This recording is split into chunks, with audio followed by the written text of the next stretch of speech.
ఆంధ్రప్రదేశ్లో కొత్త రకం జ్వరం స్క్రబ్ టైఫస్ చిన్న కీటకం ఏపీలో డేంజర్ బెల్స్ మోగిస్తుంది. సీజనల్ స్క్రబ్ టైఫస్ అనే మరో వ్యాధి వ్యాప్తి చెందుతుండటంతో ప్రజలు ఆందోళన చెందుతున్నారు. ముఖ్యంగా ఏపీలో ఈ కొత్త రకం వ్యాధి అడలెత్తిస్తుంది.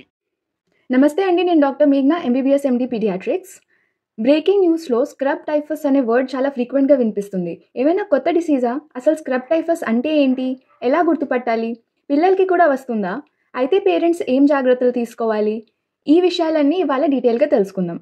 మొదటిగా, స్క్రబ్ టైఫస్ అంటే ఇప్పుడు కొత్తగా వస్తున్న డిసీజ్ ఏమీ కాదు. ముందు నుంచి ఉన్న ఇన్ఫెక్షన్ ఇది. కానీ రీసెంట్ టైమ్స్లో కేసెస్ డెఫినెట్గా పెరిగాయి. ఎలా గుర్తుపట్టాలి స్క్రబ్ టైఫస్ ఏనా ఇది అని చెప్పి? సిమ్టమ్స్ ఏంటి? సడన్ హై గ్రేడ్ ఫీవర్ రావడం, దాంతోపాటు హెడేక్, బాడీ పెయిన్స్. ఇది కాకుండా ఇన్సెక్ట్ కుట్టిన ప్లేస్లో బ్లాక్ స్పాట్, ఒక కురుపులాగా అయిపోతుంది. ఇది చాలా ఇంపార్టెంట్ క్లూ, కానీ అందరికీ ఉండాలి అని గ్యారంటీ ఏం లేదు.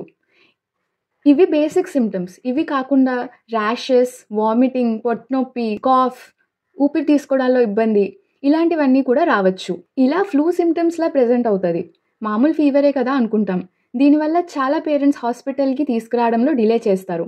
ఆ లోపలే ఇన్ఫెక్షన్ పెరిగిపోయి మల్టిపుల్ ఆర్గన్స్ అనేవి ఎఫెక్ట్ అయ్యే ఛాన్స్ ఎక్కువగా ఉంటాయి. మరి ఈ ఇన్ఫెక్షన్ని గుర్తుపట్టడం ఎలా? బ్లడ్ టెస్ట్ చేస్తే తెలుస్తుందా? సింపుల్ బ్లడ్ టెస్ట్తో తెలిసిపోతుంది. CBC, LFT, scrub typhus IgM అని చెప్పి టెస్టులు పంపిస్తూ ఉంటాం. మరి ట్రీట్మెంట్ ఏంటి?